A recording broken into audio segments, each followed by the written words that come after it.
Hello మిత్రమా, welcome to go money world. ఈరోజు మన business concept gas agency business ని ఎలా స్టార్ట్ చేయాలి, ఏ విధంగా స్టార్ట్ చేయాలి, ఈ డీలర్షిప్ అనేది ఎక్కడ ఎలా తీసుకోవాలి, దాంతోపాటు ఎంతెంత ఇన్వెస్ట్మెంట్స్ దీంట్లో ఉన్నాయి, ఎంతెంత ప్రాఫిట్స్ దీంట్లో మనం తీసుకోవచ్చు. దాంతోపాటు చాలా మంది బిజినెస్ స్టార్ట్ చేసేటప్పుడు బ్రోకర్ల దగ్గర, థర్డ్ పార్టీ మెంబర్స్ దగ్గర మోసపోతూనే ఉన్నారు. అలా కాకుండా ఒక జెన్యున్ వేలో గ్యాస్ ఏజెన్సీని ఎలా స్టార్ట్ చేస్తారో, ఏ విధంగా స్టార్ట్ చేస్తారో ఈ వీడియో క్లియర్ గా విన్నట్టయితే మీకు అర్థమవుతుంది. ఇక లేట్ చేయకుండా వీడియోలోకి వెళ్ళిపోదాం. ఈ వీడియో మీకు నచ్చినట్టయితే లైక్ చేయండి, షేర్ చేయండి, అన్సబ్స్క్రైబ్ చేయకుండా సబ్స్క్రైబ్ చేయండి.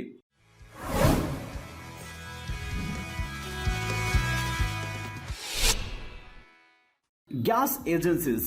ఈ గ్యాస్ ఏజెన్సీ అనేది రూరల్ అర్బన్ తో పని లేకుండా ప్రతి చోట హై ఎండ్ డిమాండ్ తో నడిచే business concept. Gas agency start చేయడానికి ముందుగా మీరు ఏ గ్యాస్ ని చూజ్ చేసుకోవాలనుకుంటున్నారో దాన్ని చూజ్ చేసుకోవచ్చు. ఈ గ్యాస్ ఏజెన్సీ తీసుకోవడానికి మన భారతదేశంలో 3 రకాల గ్యాస్ ఏజెన్సీస్ అనేవి అవైలబుల్ లో ఉన్నాయి. Bharat gas, Hindustan petroleum gas, Indian gas. దాంతోపాటు కొత్తగా మరికొన్ని గ్యాస్ ఏజెన్సీస్ కూడా యాడ్ అవ్వడం జరిగింది, సూపర్ గ్యాస్ అని చెప్పేసి. ఇక ఈ మూడిట్లో హై ఎండ్ డిమాండ్ అనేది భారత్ గ్యాస్ కి ఎక్కువగా ఉంది. అండ్ మీరు చూసినట్లయితే రూరల్ లో, అర్బన్ లో చాలా చోట్ల భారత్ గ్యాస్ మీకు కనిపిస్తూ ఉంటుంది. బట్ ఇప్పుడు నేను చెప్పబోయే ప్రాసెస్ అంతా మూడిటికి యాజ్ ఇట్ ఈస్ గా యూజ్ అవుతుంది. ఈ ఏజెన్సీస్ కి అప్లై చేయడానికి, మీన్స్ డీలర్షిప్ తీసుకోవడానికి మినిమం 10వ క్లాస్ పాస్ అయి ఉండాలి, 10వ తరగతి అంతకు మించి. ఇక దాంతో పాటు భారత పౌరసత్వం కలిగి ఉండాలి.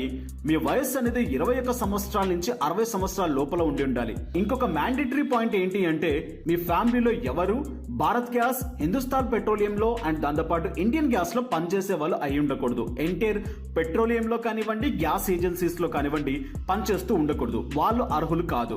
ఇక దాంతో పాటు మీరు అప్లై చేసే సమయంలో మీ పైన ఎటువంటి పోలీస్ కంప్లైంట్స్ కానివ్వండి, పోలీస్ కేసెస్ కానివ్వండి ఉండకూడదు. ఇక దీనికి కూడా ఒక రిజర్వేషన్ కేటగిరీ అనేది ఇవ్వడం జరిగింది. దీంట్లో చూసుకున్నట్లయితే ఓబీసీకి అండ్ దాంతోపాటు ఎస్సీ ఎస్టీ వారికి, డిఫెన్స్ వారికి 50% కోటా అనేది యాడ్ చేయడం జరిగింది. అంటే ఓబీసీ వాళ్ళకి 50%, ఎస్సీ ఎస్టీ డిఫెన్స్ వాళ్ళకి వచ్చేసి 50% కోటా అనేది యాడ్ చేయడం జరిగింది. డిపాజిట్ ఆఫ్ అమౌంట్స్ లో కానివ్వండి, దాంతోపాటు ఫీచర్స్ లో కూడా కానివ్వండి దీంట్లో కన్స్ట్రక్షన్స్ ఉంటాయి యాజ్ పర్ కేటగిరీ. సో వీటన్నిటికీ మీరు అర్హులైనట్లయితే ఈ బిజినెస్ ని మీరు ఈజీగా స్టార్ట్ చేసుకోవచ్చు. ఇక ఎలా స్టార్ట్ చేస్తారు, ఎంతెంత ఇన్వెస్ట్మెంట్స్ దీంట్లో ఉంటాయి, ఇలాంటి విషయాలు తెలుసుకుందాం. ప్రతి ఏరియాలో చిన్న చిన్న ఏరియాస్ లో కూడా గ్యాస్ ఏజెన్సీస్ అనేవి స్టార్ట్ అయిపోయాయి.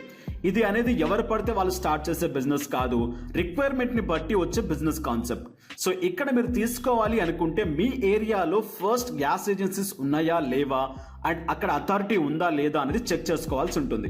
ఈ చెక్ చేసుకునే ప్రాసెస్ అనేది మీకు అఫీషియల్ గా ఏదైతే ఏజెన్సీ మీకు చెప్తుందో ఆ ఏజెన్సీ అనేది మీకు ఒక అడ్వర్టైజ్మెంట్ రిలీజ్ చేయడం జరుగుతుంది. జస్ట్ లైక్ పేపర్ అడ్వర్టైజ్మెంట్ కానివ్వండి, సైట్ లో అడ్వర్టైజ్మెంట్ అయినా కానివ్వండి, third party advertisements different ways లో అందించడం జరుగుతుంది. అది భారత్ గ్యాస్ అయినా, హెచ్పి గ్యాస్ అయినా, ఇండియన్ గ్యాస్ అయినా మీరు ఇక్కడ అప్లై చేయడానికి మీ ఏరియాలో ఎలిజిబిలిటీ ఉందా లేదా అనేది ఒక అఫీషియల్ సైట్ కూడా ఉంది. మీకు కావాల్సిన నోటిఫికేషన్ ఎప్పటికప్పుడు అందించడానికి ఎల్పిజి విటారక చైన్ .in అని చెప్పేసి సైట్ లో కూడా మీరు చెక్ చేసుకోవచ్చు. ఈ సైట్ లో అయినా కానివ్వండి, అఫీషియల్ సైట్స్ లో అయినా కానివ్వండి, Bharat gas, Hindustan petroleum, Indian gas site లో కానివ్వండి, ఈ సైట్ లో మీకు క్లియర్ గా ఇక్కడ కనిపిస్తుంది ఏ ఏరియాలో మీకు అవైలబిలిటీ ఉంది అనేది ఇక్కడ క్లియర్ గా మీరు చెక్ చేసుకోవచ్చు.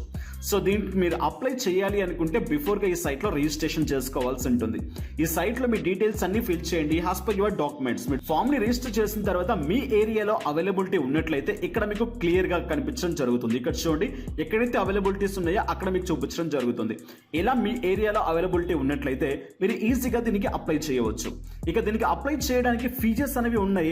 యాజ్ పర్ కేటగిరీని బట్టి బిలో 10,000 లోపల అమౌంట్ అనేది చార్జ్ చేయడం జరుగుతుంది. It's not refundable. 10,000 అనేది నేను రఫ్ గా చెప్పడం జరుగుతుంది. ఈ 10,000లో వచ్చేసి ఓబీసీకి ఒక అమౌంట్ ఉంటుంది, ఎస్సీ ఎస్టీ వాళ్ళకి ఒక అమౌంట్ ఉంటుంది, ఇక దాంతో పాటు డిఫెన్స్ పర్సన్స్ కి ఒక అమౌంట్ ఉంటుంది.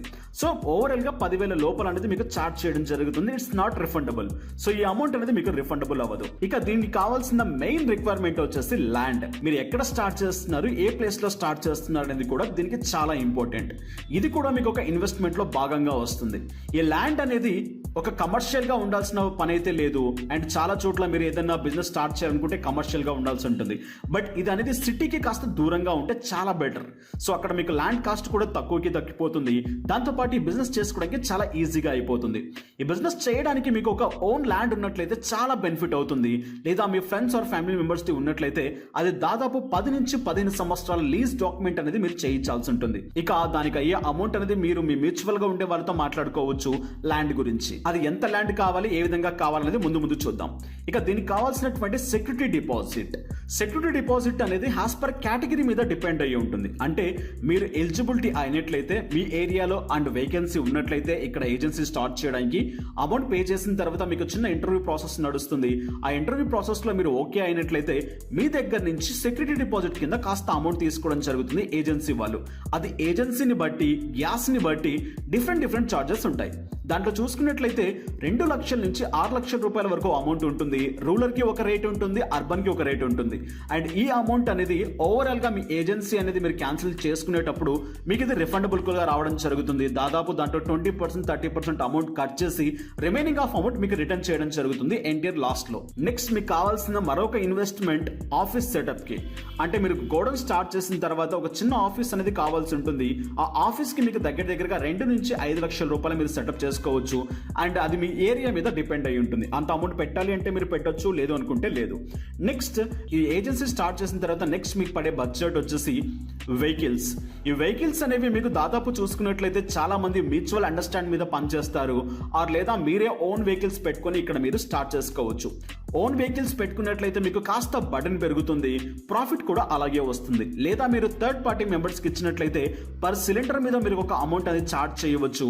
అండ్ మీరు ఇచ్చే అమౌంట్ తో పాటు డెలివరీ చేసిన సమయంలో కస్టమర్ దగ్గర నుంచి కూడా అండ్ ఎవరైతే వెహికల్ మెంబర్స్ ఉన్నారో వాళ్ళు కూడా సపరేట్ ఆఫ్ అమౌంట్ తీసుకోవడం జరుగుతుంది.